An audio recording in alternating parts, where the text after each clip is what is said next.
Well, thank you everyone for tuning in, and thank you to Mysterious Galaxy for hosting me. I thought I'd start out by telling you a little bit about the two books in my Ground Rule series. Fresh Fruit Murder is set in Portland, Oregon, and it is set around a roastery and a coffee cart in a food cart pod. My main character, Sage Kaplan, is the daughter of a notorious grifter. If you've ever watched Feast of Leverage, her mother is like an evil Sophie Devereaux. And this comes into play because once her car has been open for a few days, she finds the developer of the apartment building across the street from her food cart pod dead and killed with her box cutter. And he had once been a victim of her mom's, and she had stolen a lot of money from him. And so the police have a lot of reasons to look at Sage. And then in Double Shot Death, Sage and her cart have hit the road, and they've gone to an eco music festival in the outskirts of Portland. And one really fun thing about using a mobile cart in a cozy mystery series is once your cart has become like the food cart of death, you can just move it to a place where people don't know your reputation. And so in Double Shot Death, Sage has gone to the festival. She knows one of the musicians fairly well, and she gets to know several other people. And when a local music manager is found dead, of course, she's the one that finds him because she's the first one up in the morning as the coffee vendor, and he's holding one of her coffee cups. And so the police again look at her, and she has her own reasons to solve the murder. A question I get asked a lot is, what was my inspiration for Fresh Food Murder and Double Shot Death and the Ground Rule series? And one fun thing of living in Portland is we have a lot of food cart pods in a unique way compared to a lot of cities. A lot of the pods were set up initially on like underutilized empty lots. And then, they might do things like the carts are there full time versus being mobile, and they might have communal seating areas, stages. There's some like really cool beer carts, like one is out of like a school bus. And it creates a fun little community within the city, and a lot of people that are running their carts out of passion, because it's like kind of their dream. They might want to create like a brick and mortar, store at some point.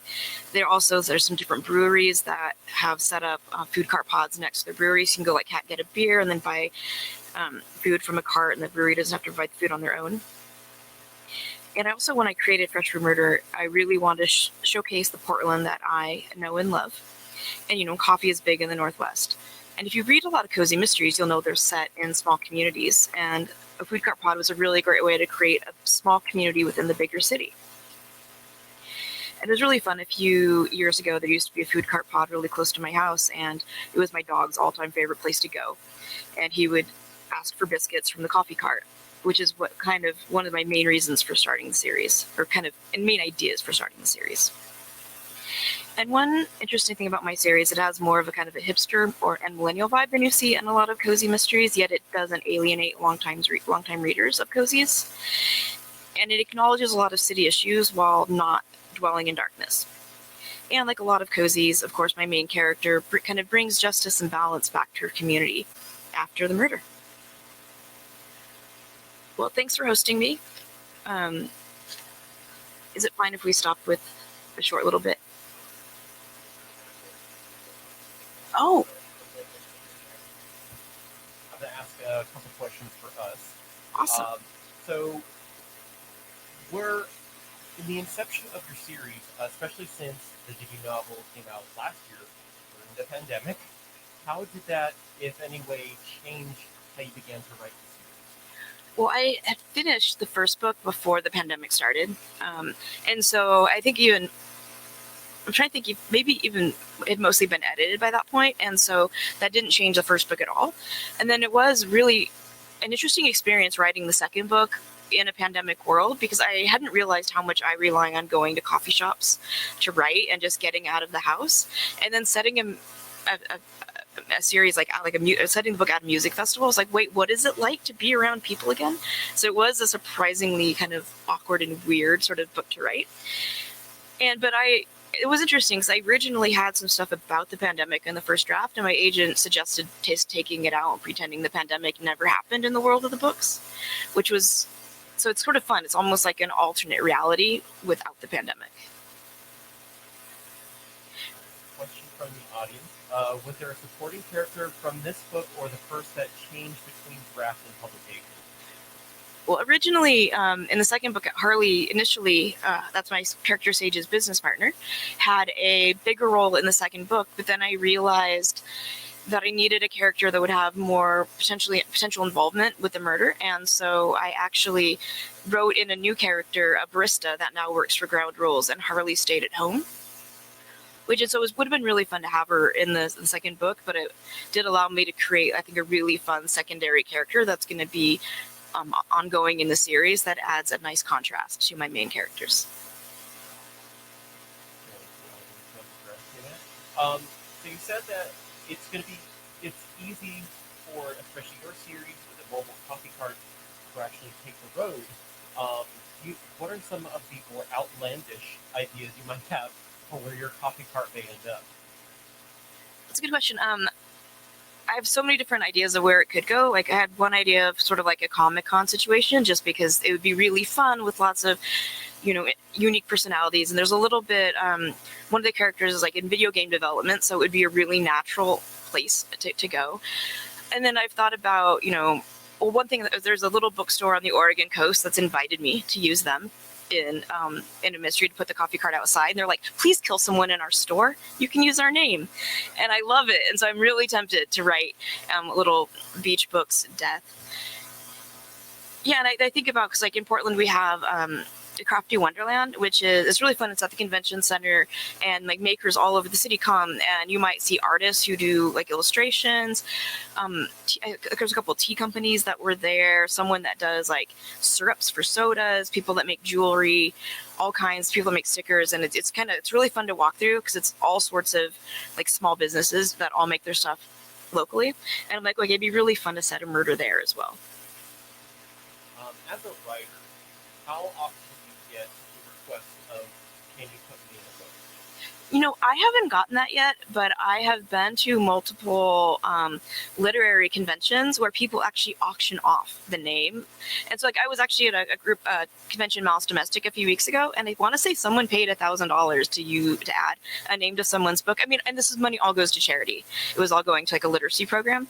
And I've been to like multiple conventions where that happens, which is, it's really funny. Like I'm like, who would pay me to put like, or pay like, even donate money to have a name in my book?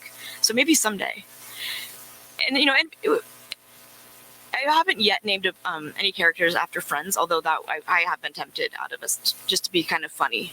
But another question from the audience: do you listen to music or sound when drafting deaths and scenes? If so, what do you choose to listen to? Oh, one of my favorite bands to listen to while writing is a Finnish band. They're all classically trained cellists, and they play heavy metal.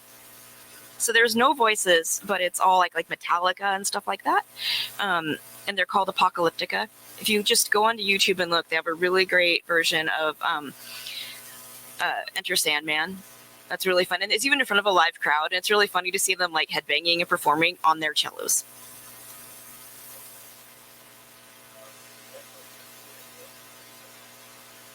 Is it easier to choose a setting or create a character? Well, to me, those really go hand in hand. A good character needs to reflect the setting they're in, and vice versa. Because if you took someone, well, it's like if you think like a fish out of water stories, they tend to work because you think of something like Sweet Home Alabama, and someone who was, from a small town reinvents herself and then comes back to a place where she no longer thinks she belongs. Like that's what creates the tension. But if you want to have a character that feels like they're from somewhere, that they need to be interwoven. You need to show someone's history by where they grew up. And so to me, like my characters and the settings truly do kind of evolve side by side.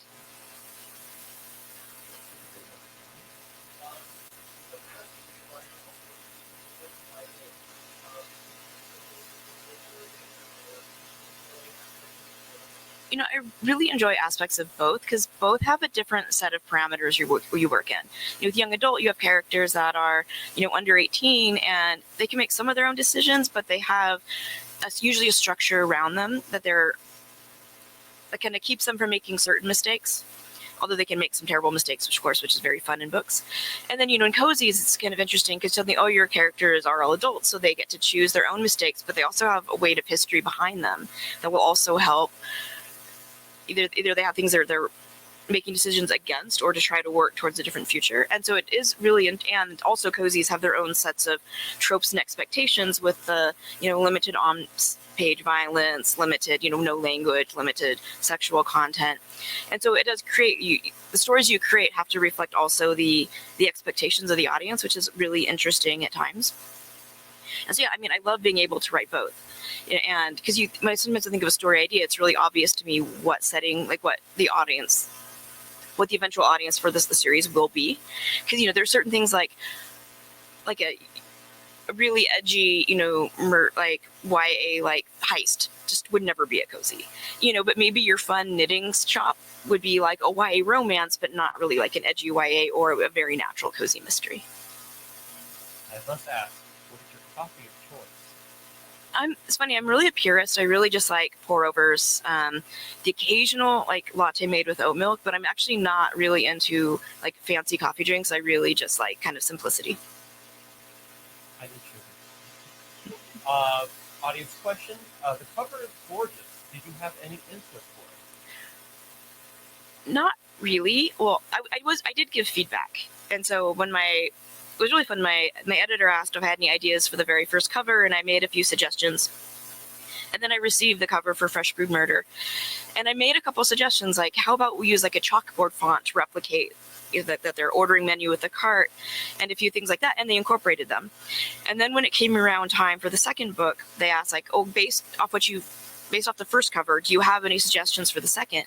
And they actually used a lot of the images that I suggested on the cover in the illustrations, which I thought was really fabulous. But I think I'm very lucky. My publisher has chosen, great artists for the cover, and they have a definite idea that works very well for the series. Another audience question. How did you approach the limits within the violence on the pages? Did you have to dial back the scenes, or was it clearly defined before drafting?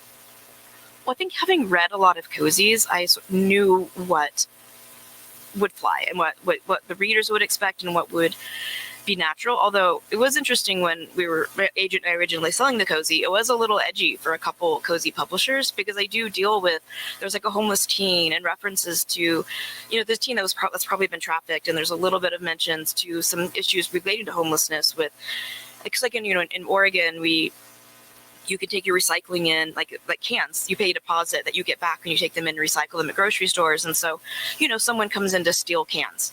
And there's little stuff like that in the book. And it doesn't, if you think of it as like the camera lens, it doesn't spend a lot of time focusing on those sorts of issues, but acknowledges they're there. And I also acknowledge a few, I don't want to say them positively, but like my coffee cart has a suspended coffee board, which is a real thing. That's an international program where it's voluntary for cafes, where they'll have a board, and if you go and you buy a cup of coffee, you can pre-buy a cup of coffee for someone else in need. And so I work stuff like that into the book, and so it looks at homelessness hopefully in a fairly nuanced way. But it has those elements, which is unique for cozies. But it's where I sort of focus like the camera lens, where it doesn't spend a lot of time dealing with the darkness, although it does acknowledge it's there. And for me, like the story was never exceptionally violent. There is a little showdown at the end. It's a little bit more humorous than like you would see, like if you've read like Fonda Lee's, like Jade City, you expect very well done fight scenes. Like you don't walk into mine thinking you're going to get something like that. It's more of just like a little of a sense of humor. And I tried with the character, I purposely made her petite, and I want her to think her way out of experiences versus even like running. I want her to outsmart everyone. What are some of your favorite cozy authors? I really like Sophia Kelly. Recently read some stuff by Amanda Flowers that I like a lot. Donna Andrews' Bird series is incredibly fun. I really like Carola Dunn. She writes a series set after World War I, kind of like almost like a detective flapper who is, because of everything after like the flu epidemic, she kind of loses her, with her family's estate being entailed, she basically doesn't get the inheritance she'd expected. And so she ends up writing newspaper articles or magazine articles about country homes, which is where she comes across her first murder and her love interest, who is a Scotland Yard detective. And it's really fun. It goes, I think goes in about into the teens, maybe early, low 20s. And it's just really fun because it's basically like a lot of English countryside murders by this very intelligent, woman who with her eventual, detective husband, who the police are always like, go and keep her out of trouble. And of course, he'll never be able to do that. And I must ask, Ground Rules, as the title of the series, was there any influence from another MTV show called Road Rules? What's funny is not intentionally. I remember like Road Rules from like when I was a teen, but no, I just like Ground Rules was fun, both the name of the coffee and then also as the series. We did debate naming it the Sage Kaplan Mystery Series because that's a lead character, but I sort of liked highlighting the coffee element, and I like the puns off of Ground Rules, which I work in occasionally in the text. I just thought, oh, maybe there's a connection because this is a mobile cart and that show is predominantly mobile. Okay. Audience question: is there anything that you want your readers to expect from your story? I mean, it's a hard question to answer. I mean, I hope you go in and you find them interesting and you're entertained, and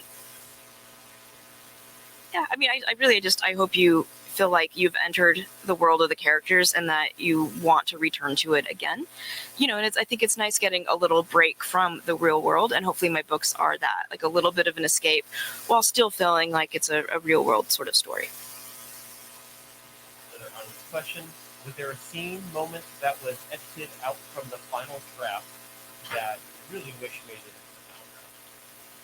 Not really. I think any scenes that I cut out, there was a lot of reasons to do it, and I got feedback from either my agent or my editor of like why it didn't work. And I mean, at the end, I want every scene in the book to be there for a reason, and I don't want something that's in there just because I thought it was fun, which I do sometimes have to cut sentences just because I wrote them to amuse myself. They don't necessarily work in the greater context of the story. I did have in the first book a little bit, so my main character's mom being a notorious grifter, an earlier draft, I had a small subplot with someone showing up from like her mom's sort of world, kind of blackmailing my character. And my agent's like, are you sure you need this? And I took it out of the story, and I'm like, yeah, it completely doesn't change the story at all, no. And it was, anything was detracting. When you typically start writing for your book, do you tend to plot, or do you like to outline more? What's the process for your writing? I consider myself sort of like in the middle. Usually before, let's say if I'm writing mystery, before I sit down and write it, I know where the story starts, I know who did it, and I know the logic of why they did it, although I don't necessarily know everything that's going to happen in the middle. There might be like minor plot points that I kind of discover as I go.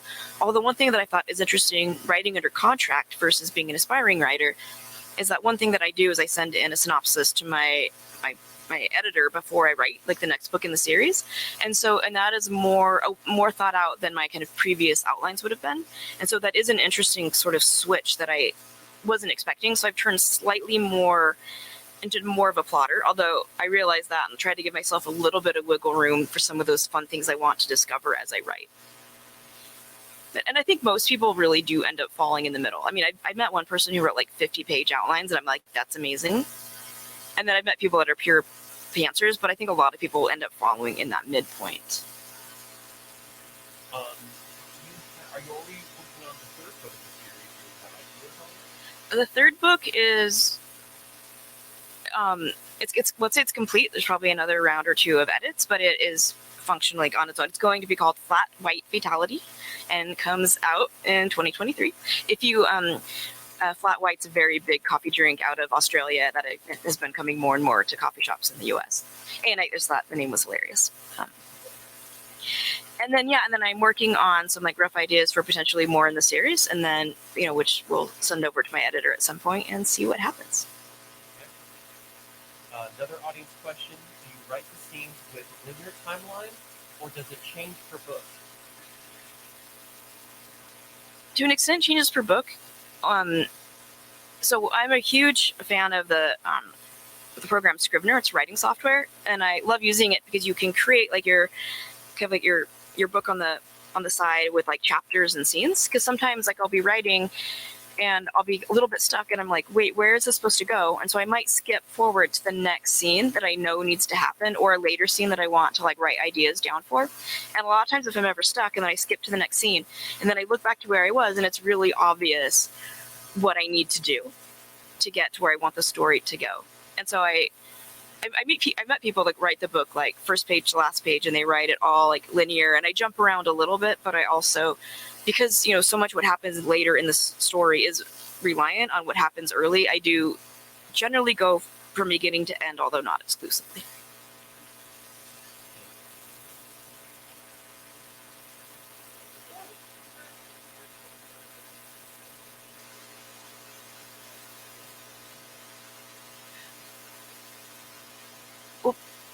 So I've been asked before, like if I have like a greater arc for my main character, and I don't have something like really specific. Although what I am is, she starts out a character that's 27, starting a business, and if you read the opening line, she's like still doesn't feel like an adult. And so I think kind of like an informal like story arc is that she actually by the end is like very much an adult, even if she doesn't want to admit it.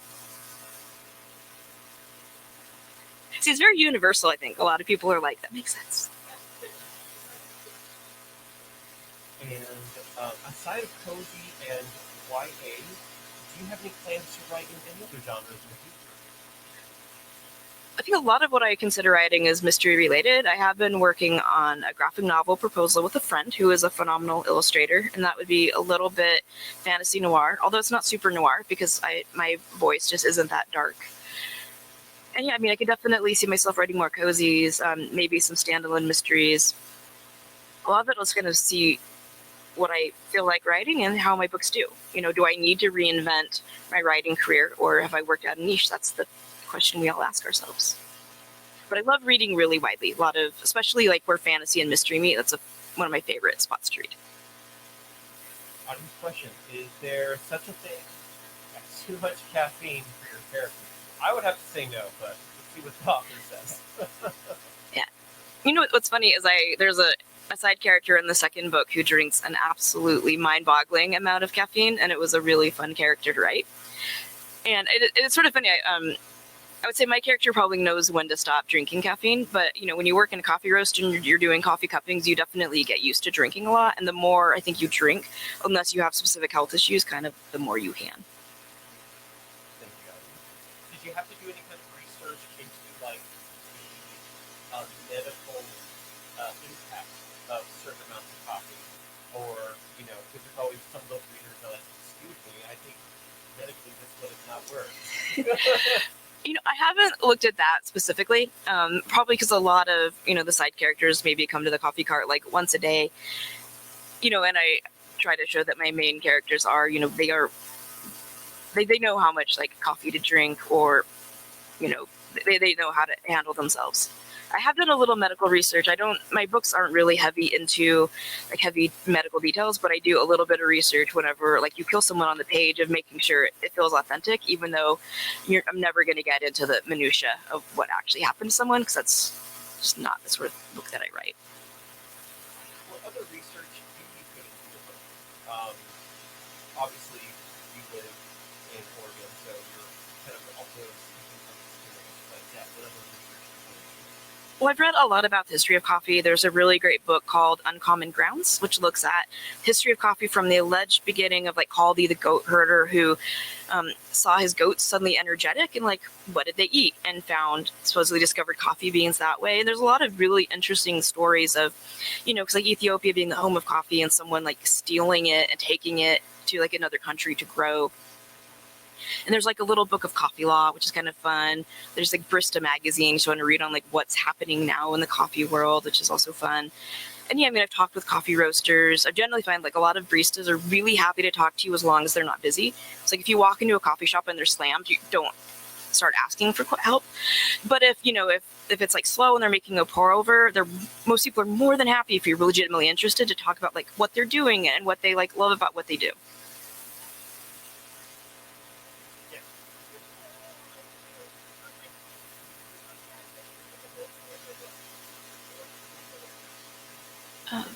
It's funny. I've done that for other books. It's harder with ground rules. I'm trying to think of what would be like a sort of, a little bit hipsterish book versus like also, like a really traditional mystery without having any magical cats or anything like that. It's more of the. I should really try to think of an answer. It's funny because I have that for my YA. I just don't have it off the top of my head for Exactly. I have to think about that. Let's go ahead and make this audience question the last question. Is there a direction that you're hoping to bring your series to? It's funny. I originally had thought of some like different ways to take it, and then I ended up actually sort of going in a different way. And so I don't have a really specific end goal other than I want to show my main characters creating like a really great coffee company and sort of like developing their own little spot in the world in Portland. Oh, when I thought of a comp title, Stumptown, like the graphic novel / TV show, which has the best opening scene if you're a coffee fan, because it shows the main character basically like locked in someone's trunk, and the two like henchmen who've kidnapped her are discussing the coffee that one of them has, and he's like, no, it's like a Costa Rican blah blah blah, and it's hilarious. So she like gets out of the trunk and then takes over the car. So like Stumptown meets like maybe like Cleo Coyle's coffee series. But as far as the direction my series is going, I mean, I have ideas of where I want to take it, but there's no specific, like, okay, so for example, I have a friend that wrote a cozy series, and she introduces in the first book, the character is kind of reeling because her father had died like 6 months before, and then over the 5 books, she thinks her father died in a hit and run bicycle accident when actually he was murdered. Like, I don't have something like that has like a strong arc that I'm working towards. Although I do want to work her mom into some like future books, and maybe, so a big part of my character is that one reason that she keeps getting involved in mysteries is that because of a sense of guilt of her mother, she wants to help other people get justice. And so maybe I will work that in, hopefully, into a future storyline of her starting to get justice for some of the people her mother hurt, even if it's truly not her responsibility, even though she feels like it is. Well, thank you so much, audience, for tuning in and asking such wonderful questions there. If you haven't yet bought a copy of Double Shot Death or the first book in the series, you can go ahead and order that on our website, the link below on our webpage, and you can get a signed copy while supplies last. Thank you so much, everyone, for tuning in, and thank you so much, Emmeline, for being here with us. Have a good night.